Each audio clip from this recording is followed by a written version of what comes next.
Hammaga salom. Men sizlarga Nodira Begim Isroilovaning Jodugarlar va mingillik hayot kitobi haqida qisqacha ma'lumot berib o'tmoqchiman. O'ylaymanki, bu asar sizni ham qiziqtirib qo'yadi.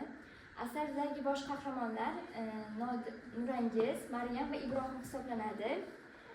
Ularning eng asosiy qahramon Ibrohim hisoblanadi. Ibrohim 1000 yil hayot kechirib, o'zining muhabbati orqasidan va jodudan xalos bo'lish uchun juda ham ko'p qiyinchiliklarga bardosh bera oladi. Keyinchalik boyagi uyda o'tirgan vaqtda ota-onasidan gap eshitadi. Bozorda lo'lilar bir chekkada o'tirib fol ochyapti deganini eshitadi. Ibrohim unga qiziqib qoladi, u tarafga boradi. Bir chekkada o'sha Maryam ismli qiz ham bor edi. Unga qarab, unga fol ochtirmoqchi bo'ladi. Fol ochib beradi. Keyinchalik har kuni u qizni ko'rishga keladigan bo'ladi. Keyin u qizni ko'rgandan so'ng u qiz ham bola ham bir-birini yaxshi ko'rib qoladi. Ular har doim joyini almashtirib turadigan bo'ladi lo'lilar. Boshqa shahardan boshqa shaharga ko'chib yuradigan bo'ladi. Ibrohim o'sha ko'chib yurgan shaharlarning hamma joyiga uni qidirib boradi. Keyinchalik Nodira, Maryam Ibrohim bilan Maryam birga bo'lishni xohlashadi, lekin ularning oilasi bunga qarshi bo'lishadi. Ibrohimning oilasi ham lo'li qizni olib bermasdi. Ularning oilasi ham o'sha lo'lilar ichidan boshqa oilaga qiz bermas edi. Keyinchalik u jodu qilishni o'ylashadi. Keyin undagi tumor har doim lo'lilarning bitta kattasi bo'ladi, jodugarlar o'qiydigan o'sha lo'lilar tumori bo'ladi. Tumor qizidan qiziga meros bo'lib qolaveradi. O'sha qizda bo'ladi tumor.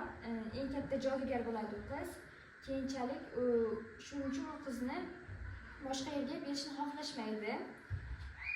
Ular qochib ketishga qaror qilishadi. Qochib ketgandan so'ng boshqa bir shaharlarga qochib ketadi. Keyin Maryam aytadi, ularning bironta buyumi bo'lsa, uni topib olish qiyin emas, ular jodu o'qishni bilishadi deydi.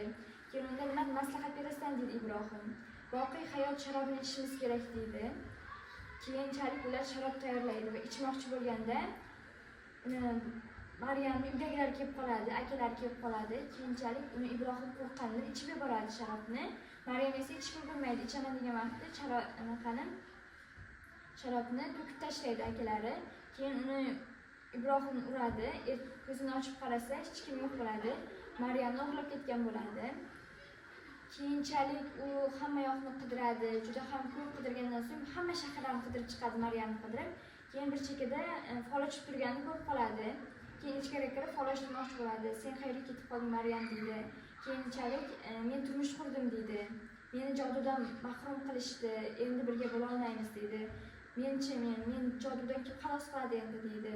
1000 yil nimani yashayman sensiz deydi. Keyin 1000 yildan keyin meni bir avlodim o'sha sizni jodudan xalos qiladi deydi. Keyin 1000 yil Ibrohim o'sha jodugarlar orasidan jodugarlar orqasidan quvib yuradi.